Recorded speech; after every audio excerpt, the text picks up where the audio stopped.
We can call this episode something related to this pubic hair. Jar of pubes. No. These jars of pubes are spiritually fucked. They are spiritually fucked. They got one spiritually single fucked. each. They did kind of get spiritually fucked. Each I know. individual single hair and each individual jar. Fucking nasty.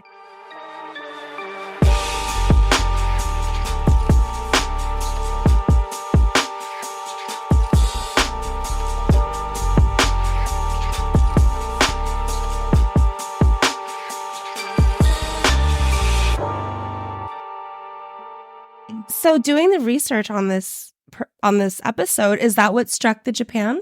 No. Oh, okay. No, it's not. But just coincidental. Super coincidental. I honestly thought that this was going to be like a boot, like kind of like the Buddha Field, where it's like kind of a one-off, like wacky one. Mm-hmm. And it is. Okay. I'm excited.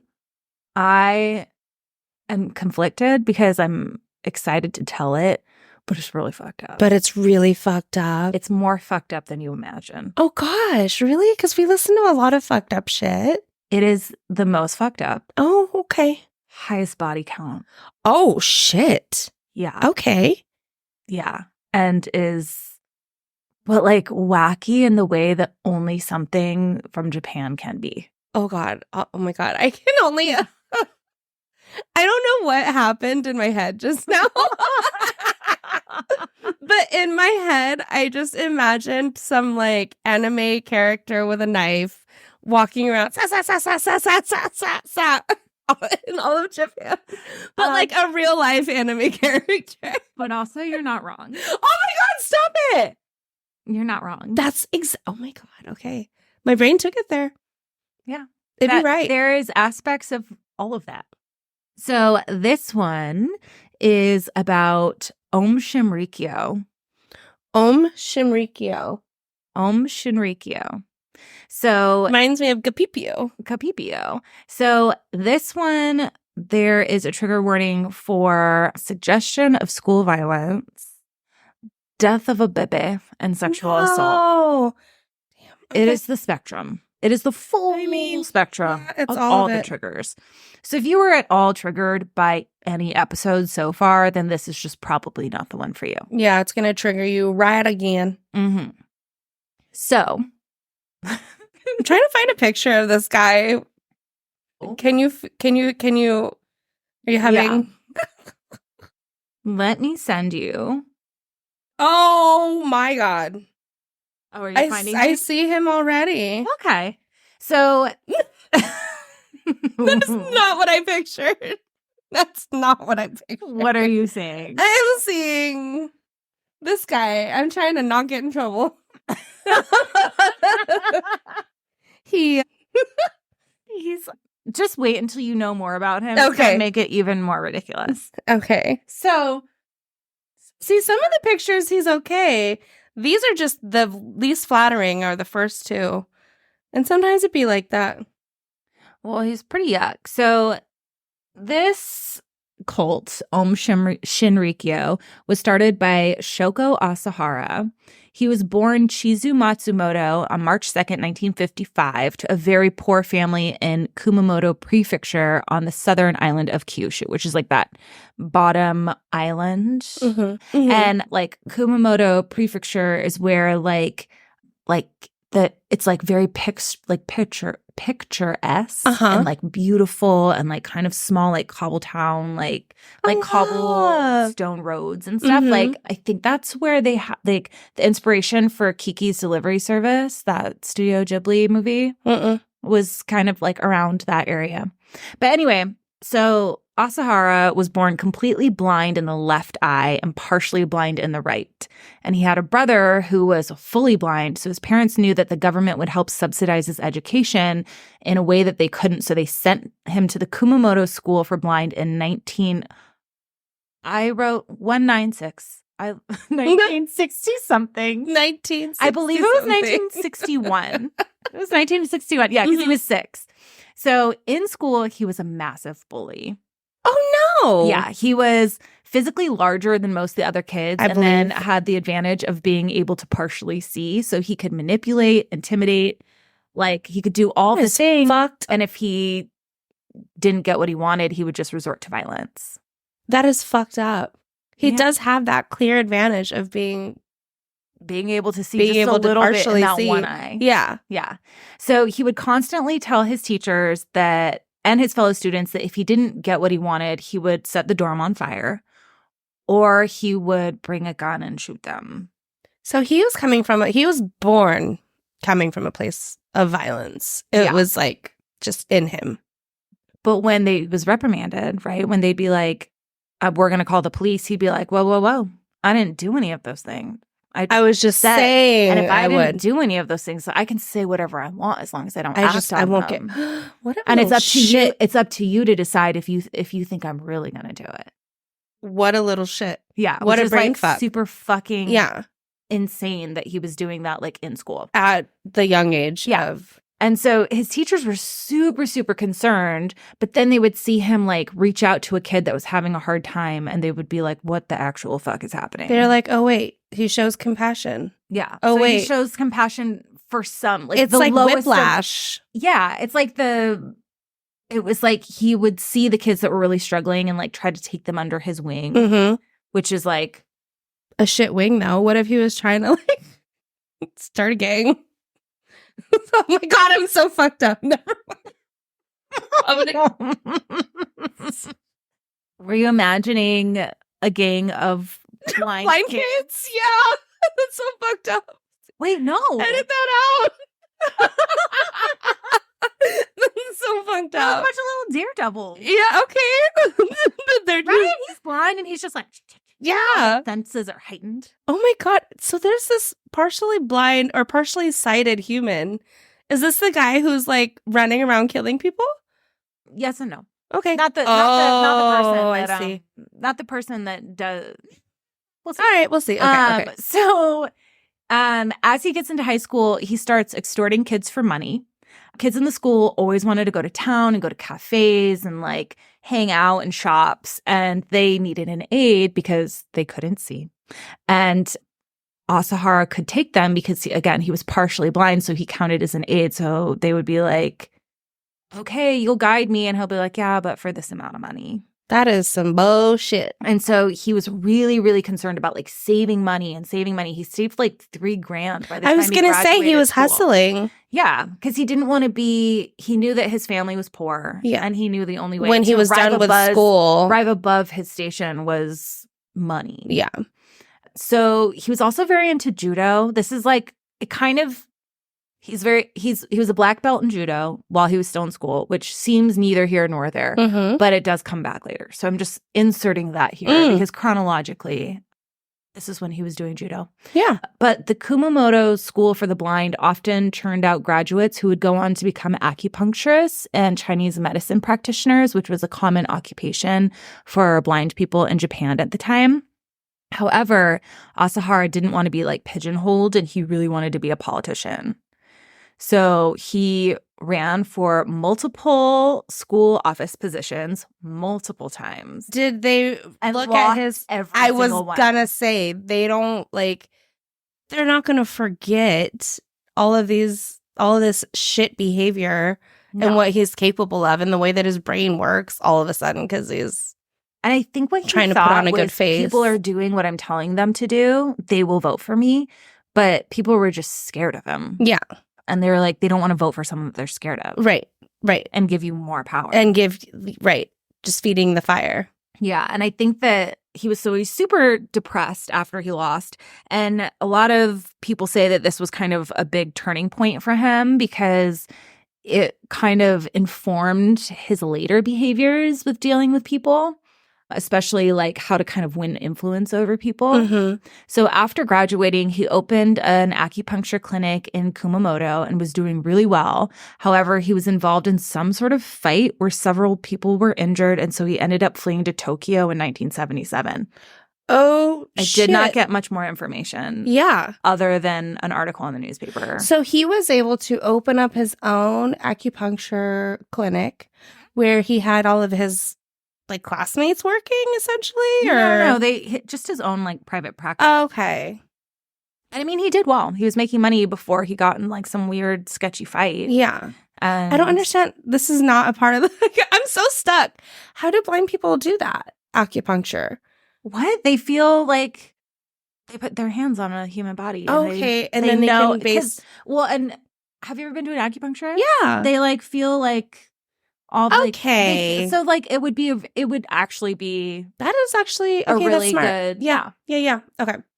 Yeah, because they like feel your pulse. They kind of like feel all these like energy. They use like have all these where all the chi kind of is like stored up where it moves through your body. So because when like, and correct me if I'm wrong, when you are missing one of your 5 senses, it's like the other ones can be heightened to help aid. Okay, maybe that's okay. Okay, sorry, needed like to. Daredevil.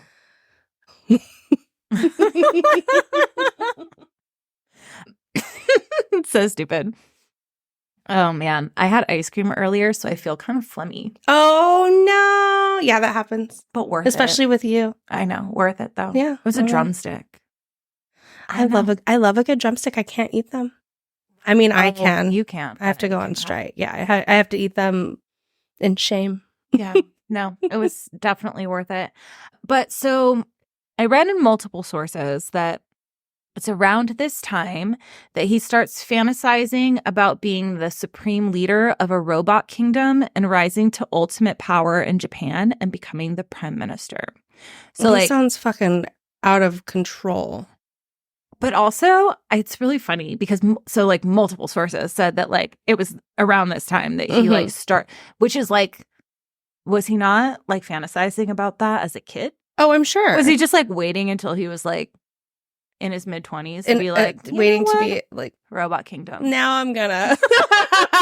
I think it's possible. I think I've reached the point. We're gonna go ahead and Operation Robot Kingdom. Yeah. Operation. I am Prime Minister of this Robot Kingdom. Right. No, he watched a movie or something. I know.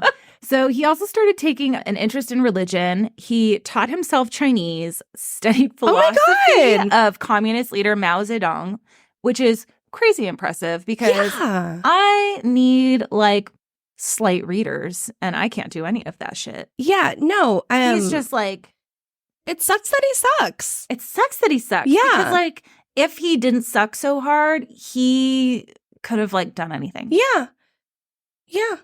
Okay. So in the summer of 1977, he meets Tomoko Ishii. She was a student in Tokyo. They married in January of the following year, and not much is known about her, but she was a high-level executive at Aum Shinrikyo when it was like active, which was like super rare for like a woman in that to be in like, and especially that particular like organization wasn't very like woman friendly. Yeah. But so later that year in 1978, he opened Chinese herbal medicine and acupuncture clinic a little southeast of Tokyo, and it was super lucrative. He also had like all these other like side hustles going on where he was like doing some like, I don't know, scamming people out of like money that like seemed legit but like shoddy services. Right. And then in 1982, he was arrested and convicted for practicing medicine without a license. I was going to say, I remember him not wanting to go that route. And then all of a sudden he's there.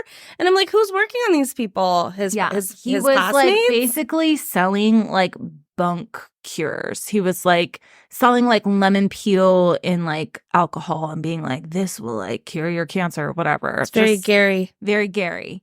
Very Gary. Very Gary. So he was detained for 20 days and fined for 200,000 yen, which is about like $800 back then, which is like still a lot of money. But the scandal was too much for his business to handle, so it collapsed and he had to file for bankruptcy. And this is like constantly or like consistently referenced as like the big turning point because the shame was like so intense and like so unbearable that he and his wife only left the house for like a year to buy like essentials. Damn. They wouldn't even public because they were too filled with shame. As they should feel. They're scamming people. Fuck that. I know. Sit in it. How's that going? sit in that shame. It's these bubblies. Yeah, it's good. These bubblies are real bubbly. Mm-hmm. So the year before his arrest, Asahara had started following a new religion called Aum Shu. And it was known for like fusing elements of Buddhism, Hinduism, and yoga. And it emphasized letting go of the body and all earthly bondage to transcend mentally and spiritually to attain nirvana. Asahara dove deep into the practice, and I think being a judo practitioner really helped him excel at the physical practice of yoga because there's a lot of similarities. And also he's coming from a place where like the earthly realm hasn't like really been doing it for him. Right. Like all of these odds are like kind of stacked against him. And I think that he was like, well, if I can't do anything legal or illegal, then I might as well just rule at yoga. Rule at this new age religion shit. So he just dove deep in. And so then he changed his name to Shoko, which means an offering of incense in Japanese, and Asahara, which is just kind of a fancier last name than Matsumoto. And this is actually one of those rare instances where I won't call him Matsumoto, but selfishly it's because it makes me want shave ice. That's the first thing I thought of. Yeah, and then I don't want to besmirch the Matsumoto name. No. So yeah, so Asahara, yeah. And it's too cold for shave ice. I'm in agreement. Yeah. So in 1984, he left Aum Shu with a few followers and started a yoga and meditation center, which would end up being the basis of what would later become Aum Shinrikyo. But at the time, he was calling it Aum Shinsen no Kai, which translates to yoga Mountain Hermit Society. What? But I also saw it translated as the Association of Mountain Wizards. I kind of love that. There's also one other one that I was like, wait, what? Robots and wizards. It's like a translation issue, but Association of Mountain Wizards. Mountain Wizards. I would join that cult. Right. They would be on it. Yeah. Oh my God, 100%. I found my people. Do we get hats? Yes. Do I get to look like Gandalf? Yes. Yes and yes. Yes and yes? Then I'm in. So by 1985, the center had more than 3,000 followers, and Asahara started presenting himself as a spiritual leader. In 85, he traveled to the Himalayas to search for final enlightenment, and I'm putting that in quotes, final enlightenment. So he goes and he meditates for 4 days there and is like, you know what? I'm fully enlightened now. I'm all set. I'm good. And so he went on this tour, visiting all of these spiritual leaders in India and taking pictures with them and then bringing them back and being like, look, they received me as a spiritual leader. Oh my God. And scholar Robert J. Lifton says that the Japanese press did end up following up on these claims. And one of the spiritual leaders was like, yeah, we had this meeting, and he came back a week or two later and was like, yeah, I reached final enlightenment. And he was like, oh, that takes a lifetime, but I mean, good for you. Good for sure. I suppose. I guess it's you. So yeah, he was like, no. Okay. So in 87, somehow he managed to meet the Dalai Lama. And then he just weaseled his way into all of this. Well, I think too is they said so the Dalai Lama Abagnaled his way into all of this shit. He kind of did. He was just he was. Played the part, went in with crazy confidence. Yeah. Boop. That's wild. Yeah. So the Dalai Lama receives him graciously. And then, of course, there's pictures. And then he gets even more clout for taking pictures with the Dalai Lama and being received as a spiritual leader. Elevates his status and story. Yeah. And the Dalai Lama definitely was I entertain and receive a lot of people. I don't. Yeah. I'm not. Whatever. Neither here nor there, because then there's pictures of them chatting later. But I think this is much later when he was secretly bad, but not everyone knew, which I mean, you only know what you know. Yeah. So his ego popped right the fuck off. Oh, I'm sure. And at this point, he switches the name from the Mountain Wizard School to Aum Shinrikyo. I know. Shinrikyo means supreme truth. So at this point, his yoga school had been non-religious, but spiritual. Okay. You know, like, I'm not religious, but I'm spiritual.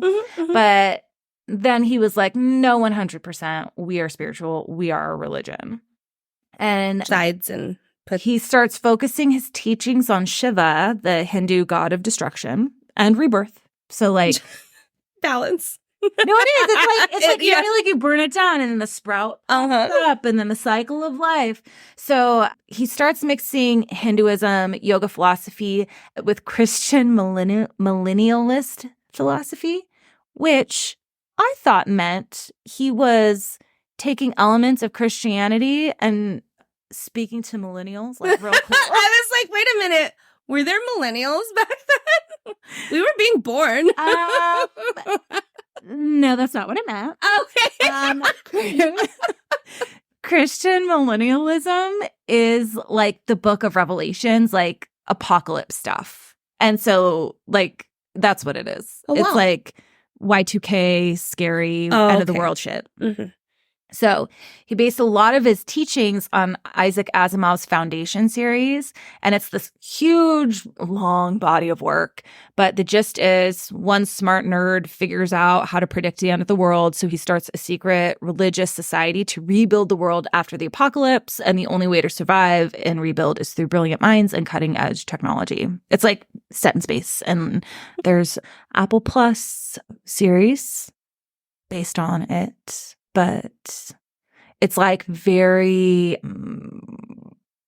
it's like long. It's like Dune. I have no idea what that is either. Dune? No. I mean, honestly. I'm letting you down. I'm like, no, it's just like huge sci-fi epics that are like all encompassing and like delve into religion and philosophy and like all these, you know. Mm-hmm. One of those. Okay. A non-specific one of those. A non-specific one. A non-specific. I have not read the Foundation series, nor will I, because it's too long, and it's not my jam. Not enough horror. Yeah, can't fully commit. Or true crime. Yeah, you can't fully commit to something if it doesn't have enough. No, that's a waste. No, it seems preachy too, but whatever. So in 1888. Aum Shinrikyo starts recruiting new members, and they're focusing on young, brilliant, but alienated scientists. So think like incels is kind of what I think. Okay. What's an incel? Yeah. Involuntary celibate? Involuntarily celibate? Like those guys online that are like... Oh, people who just are... They're virgins not by choice. Like 40-year-old virgin. Yeah, but like because they're creepy and weird, and they might be smart as hell, but they're creepy. I did not know that there was a word for that. Oh my gosh. Incels? There's a podcast that delves into the history of the name incel, and it was actually started by this woman who was just like, she started it, and she was like, I'm involuntarily celibate. But like, I don't really know what that means, or if I want to be, if I don't want to be. And so it's like people who want to have sex but don't have a partner and has nobody to do it with. Yeah. And they can't really find a person to do it with them. Yeah. Or like not someone who is willing, but like they're not finding someone that they want to do it with either. Right. They just haven't found their person. That was the gist. But now like the whole incel vibe is like, you know, those guys that are like kind of super aggressive and gross and are like, women suck because they won't fuck me or whatever. Yeah, but it's them, not me. Yeah. I had no idea that. You're welcome, listeners. You had no idea what it is. No, I've never even heard the term incels. That's why I was like, oh, okay, what the fuck is that? Yeah. No idea. I'll post a link. I'll make a note. I'll post a link to the podcast where they like talk about the history of like the word incel. It's really good. I'm down. That would be juicy. Yeah, it's real good. I don't know if it's like, I think it might be blinking. She's blinking. Like a reply all. I don't know. We'll see. It might be a reply all or something. Mm-hmm. But Yeah, so they were basically like these young, alienated, like really smart, but like socially awkward. Just can't like vibe. Like so that was like what they like zeroed in on. And so these people, they were like intrigued by these claims of supernatural power and this impending apocalypse and being able to like help society by preventing and continuing things onward. And so also it creates its own, like Aum Shinrikyo creates its own manga or like its own manga and anime to help recruit members. Oh, wow. So like Lil and Hunter would have got sucked into that shit. Yeah, which is like low key brilliant because these are the kids that were kind of like raised on all of that anyway. So it spoke to them. Kind of like a brilliant familiar. But it's like they wanted to like, they're like not living in this like sense of reality. There's this huge suspension of disbelief where they're like, fuck yeah, that could be me. Yeah.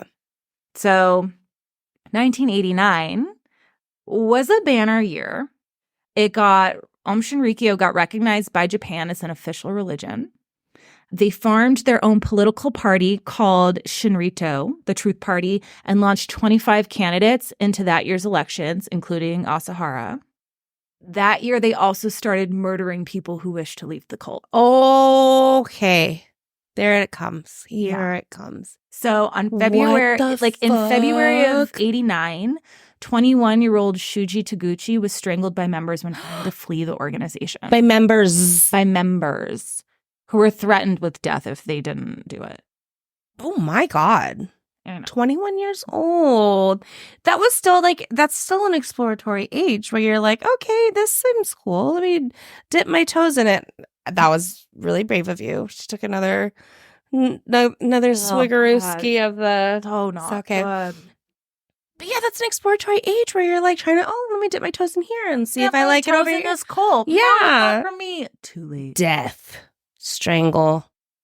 Murder. Strangled, too. That's rough. Brutal. Yeah. So Aum Shinrikyo, though it varied in its philosophy from cults, was very much keeping pace with with others' tactics. So followers lived on communes and were forced to give up any worldly possessions to the cults. There was brutal and frequent physical and psychological punishment, sensory, sleep, and food deprivation. What the fuck? This is like prisoners of war type shit. It is. Isolation of new members from all of the outside world. They reportedly used hallucinogens to induce feelings of supernatural power among followers. And of course, no cult would be complete without the sexual assault of female followers. Fuck. Asahara would often sexually assault and rape women as, quote, initiation to the organization. But isn't wifey around? Mm-hmm. She's saying, you have my blessing. I don't know about that. What? I mean, she's okay. But I think that they all kept it secret. She's head lady, though, too. I mean, in what Who knows? fashion? Yeah. Who knows? So he was seen as this like supreme spiritual leader. So these women thought they had to go along with it. And then they kept it a secret. Reportedly, That's and this so is gross. fucking wild.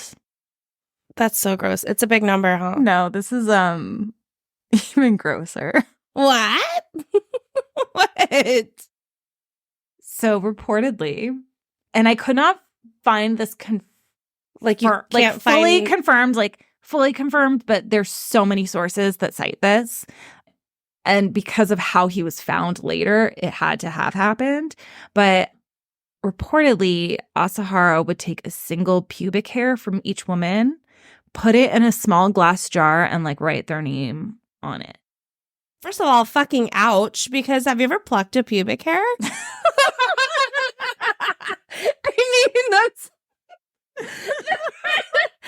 It's all that. Eye water? Yeah. It's so painful. I'm a straight biatch. But I'm going to ask you to bank that information for later. Oh my God. He had like a... Bank that information for later. Not that I want you to be thinking about his pube jars this whole time, but remember it because it will come back. Oh my God. How many people must for him to accumulate a jar? No. It was one per jar. Oh, so he had like a wall of jars. It was like probably. Okay. Yeah. That is wild. That is fucking weird. That is some weird. Wild shit. That's like a weird trophy. It is. It's not funny because it's sad, but it's fucking wild. Yeah, just bank that.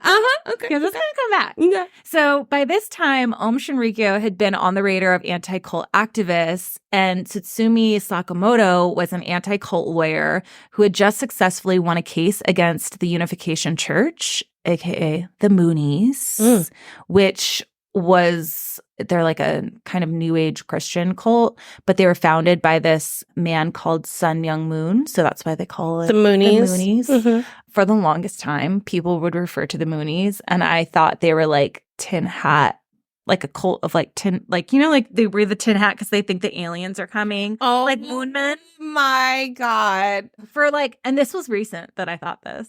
In my mind. That is when really someone funny. Would refer to the Moonies. There's I would be like, oh yeah, tinfoil hats. There's like an 80s music video with a bunch of guys.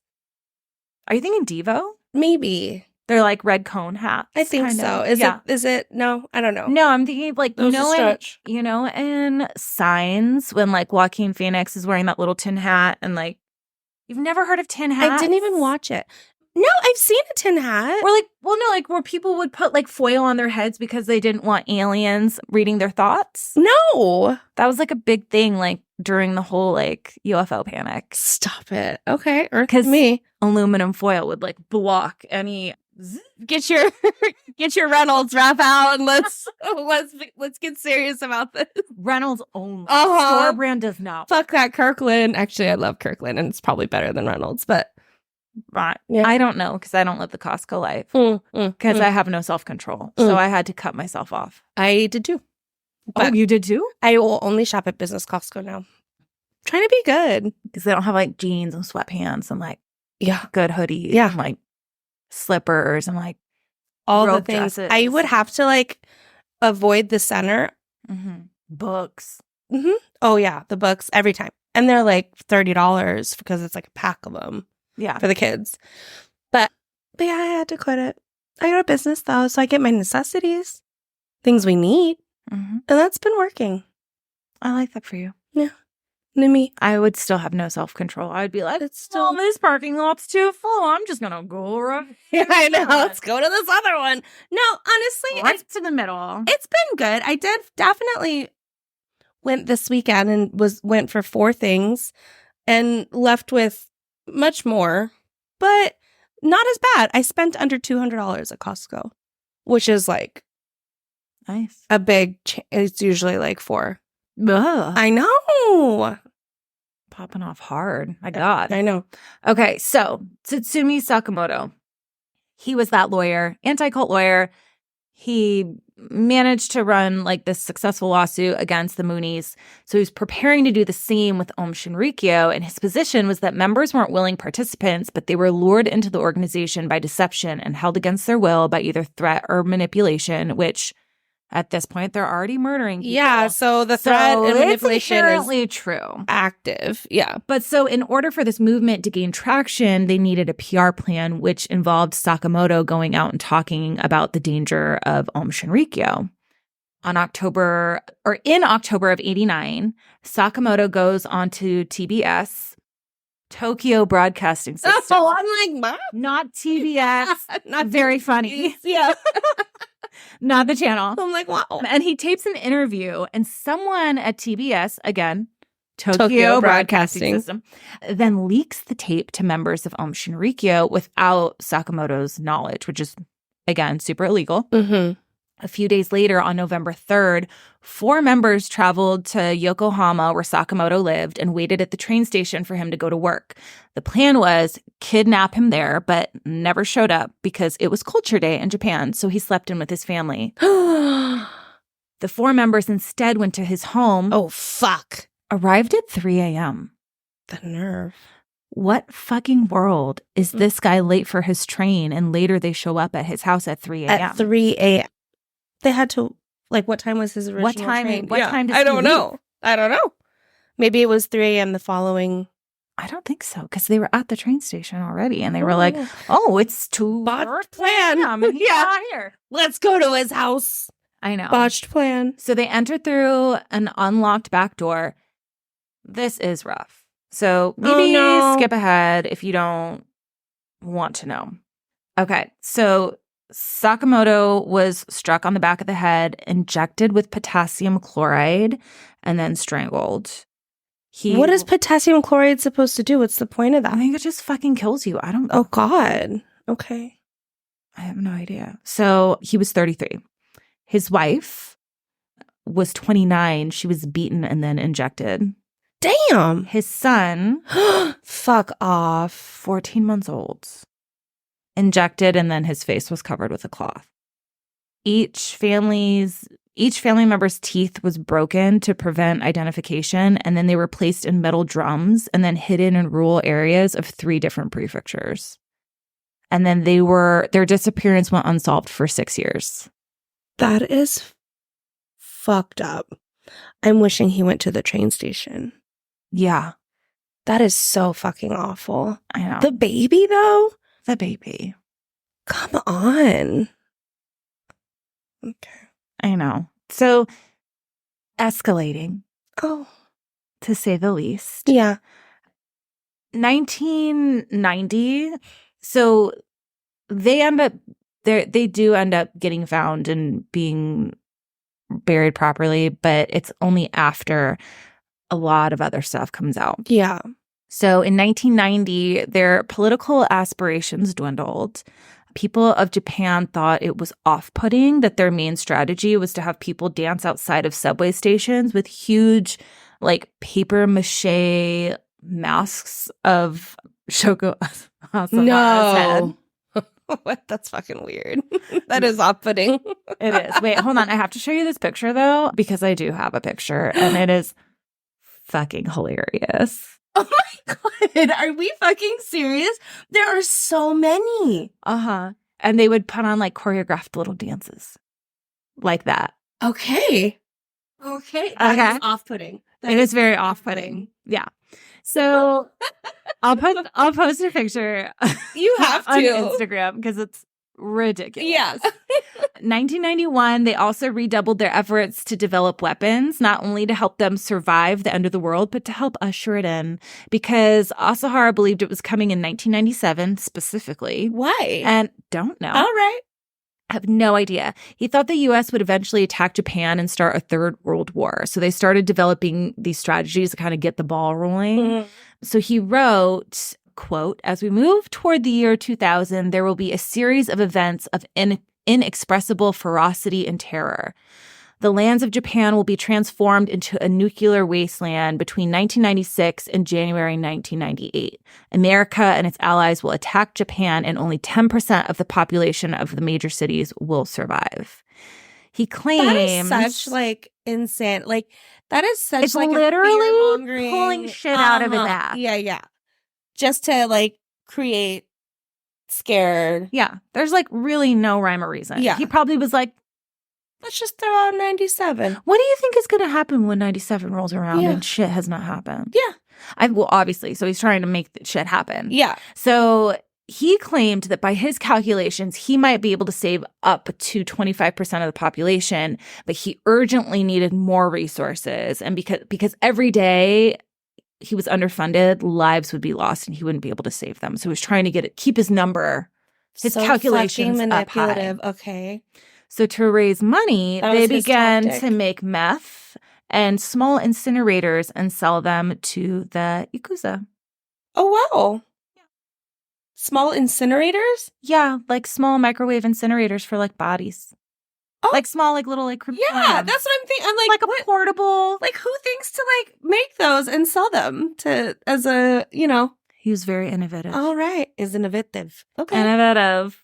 Wow. Innovative. What is that from? Nothing. I thought it was us. I don't know. I want to say it's like, I don't know. We just kept going, so it felt like it was real. So in 1993, members attempted to cause an anthrax outbreak by spraying, this word is too hard, Bacillus anthracis from the roof. So basically whatever makes anthrax. Yeah. Just like spraying it off the roof of their own building. Wow. But it was not successful. Yeah, no. I don't know why they thought that was a good idea. Yeah. But in my mind, okay, I don't know how they actually sprayed it, but in my mind, it was like a squirt bottle. They're like a mist. Just standing there. We're going to get them. Yeah. I'm going to do it. Yeah, that makes tons of sense. So they also purchased a 500,000 acre sheep farm in Australia where they tested out sarin, and they left behind 29 dead sheep. Which I think should be counted in this body count because that was really sad. They also started testing out VX, like the nerve agent. The what? It's a nerve agent, VX. VX. It's like a liquid, or I honestly don't even really know. It's got to be like a liquid. And does it make your nerves just like stop working? Wow. Okay. Yeah. So it's like super, super dangerous. Yeah. So they also began to train helicopter pilots with plans of dispersing the sarin over Tokyo by helicopter. They also debate whether or not to attack the U.S. In 1994, or in January of 1994, another member was strangled when trying to flee the cult. That is so scary. That is so scary. I know. In mid-94, that's like honestly not even the scariest. The Sakamoto family, it was like possibly high up there. Not possibly. It is high up there. Yeah. But there's more. But there's more. But wait, there's more.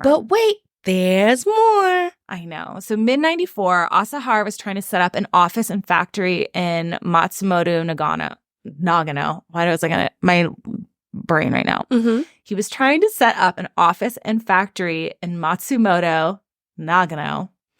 But residents banded together to oppose the cult setting up shop in their city. And there was this petition that had enough signatures to stop the process. It was like 70% of the residents were like, no. Absolutely not. I'm surprised he even listened, though.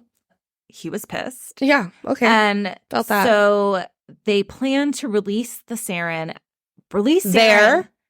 As an aerosol at the courthouse. But when they arrived, it was closed for the day. They have really poor planning. They're planning and execution. But like their poor planning hides the body. Yeah, because they're like, okay, now I'm mad. I know. Earth scorching. I gotta like make up for this. Or, they probably are like, well, if body count is higher. I don't know. Anyway. Here it comes. Mm-hmm. Okay. So on the night of June 27th, 1994, using a converted refrigerated truck, members released a cloud of sarin in the city close to a tower where a lot of the judges in the case that were overseeing the fact, like this whole petition lived. And the attack killed 8 people and injured hundreds more. Oh my God. So it does do some damage. So victims complained of darkened vision, eye pain, headache, nausea, diarrhea, numbness of their hands. And so they end up like, it's like it'll get into your respiratory tract and like it'll start to like... It paralyzes you, essentially. All your things stop thinking. Like all your organs will stop organing. Yeah. So 5 were found in their apartments. 2 died on the way to the hospital. An 8th victim remained in a coma for 14 years before passing away in 2008. Oh my God. I know. Wait, how did they do it? They just went into the city and just... They released it like in a cloud. And it just went in through all the air ducts and stuff. That is so fucking wild. Yeah, you're just in your house. Yeah. And then all of a sudden... Police never suspected the cult, but rather one poor guy who had like photo processing chemicals in his house. Oh no! Not the same. Not at all the One same. One of these things is not like. Did he take it for the team? No. Oh. He ended up being exonerated. Okay. Because I'm like, that's some fucked up shit. I know. So late in 1994 and early 95, members murdered at least 3 people. In December, they killed member Tadahito Hamaguchi by injecting him with VX just straight up on the street. Straight boom. Yeah. They suspected he was a police informant, so they just took him out on the street. February 28th, members kidnapped a 68-year-old man in an attempt to locate his sister who had defected from the group. They tortured and murdered him and then incinerated his body in one of those like little incinerators that they were selling. And then, so wait, he's like, he's calling all the shots and sending his mob out there and take this guy out, take that guy out, do this, do that. And nobody's like stopping to question anything. No, they're not putting it together because they just see them as like kind of this bizarre religion. They don't see it as, and like possibly a cult, but they're like a yoga cult. Yeah, so they're like, they're not outwardly, they don't know that they're doing any shit with the Yakuza. They don't know that they've been murdering people. They don't know any of it. As far as they know, the Sakamoto family, they just disappeared. They didn't even know they were dead. That's right. But so their bodies were never found? They're found after the fact. Because I thought they took their teeth. They did. They were told where the bodies were. Oh, fuck. Okay. Damn. I know. So another person was also assassinated with VX for protesting the organization publicly. So at least three people. There was some more, but I couldn't confirm. And like some of the dates got muddled, so I didn't include them. But so at least three. Meanwhile, police were starting to put pieces together. And in January of 1995, it was reported that they found elements of sarin gas in the ground near the Aum Shinrikyo facilities in Yamanashi Prefecture. I think that's right. Linking the cult to the 1994 attack. Asahara suspected that this would lead to a police raid of their facilities, but police were busy aiding in the relief efforts after the Kobe earthquake. Oh, shit. Asahara didn't want to attract more attention, so to divert attention, he ordered an attack that would end up killing 12 people and cementing his place among the most notorious of terrorists. What the fuck? He just was like, he didn't want to. I don't understand why that was the answer. No, me neither. But that is the end of part one. Oh my God. He's on fire. He's literally just take this person out, take that person out, take this person out. He has this agenda. It's like, I can't believe nobody gave him back. Like, pick that pube hair out. Pick that pube hair. Oh my God. That's so fucking disgusting. That is so disgusting. You thought you forgot it. I told you to bank it. I know. We're still not even there We're yet. not even there. Just bank it for next episode. Oh my God. See? It's like, I forget because he's doing all this other outrageous shit. I know. You're thinking he can't get worse. You're right. I'm thinking exactly that. And you'd be wrong. I feel that. Oh my God. Okay. All right. We can call this episode something related to this pubic hair. Jar of pubes. No.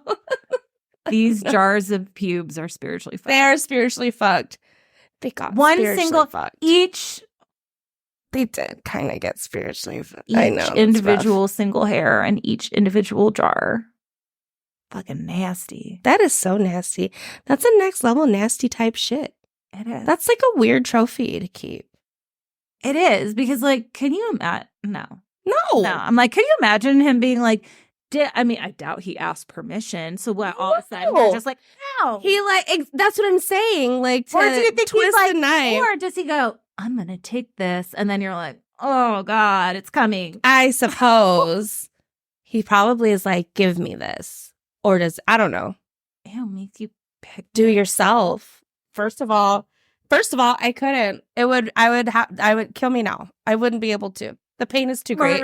The pain is too great. Yeah. Can I get a pair of scissors? Let me get some scissors. I can't pluck that shit. No. It said specifically plucked. He plucked. That is so gross. He wants that root. I know. He wants all that dunna. All the dunna. He wants that follicle. Oh, that's so bad. That is so cringy. That's some weird shit. God, he's like, I mean, if you think about everything, he is just wild. His parents are probably like, what the fuck? Whatever happens to his brother? He probably disappears because he can't. He goes to live at that school and then he never sees his family again. That is crazy. Like, yeah, that is good for them. Happen. Good thing he changed his name. Bring shame on. Don't bring shame. Don't bring shame to our Shave Ice ancestors. I know, so bad. Okay, so that is it. if you would like a full unedited episode, we have a Patreon now. So if you go to patreon.com/spirituallyfucked, you can join our Patreon. Patreons, we're going to get a full unedited episode and some behind the scenes stuff, expanded show notes, and a shout out for being a supporter.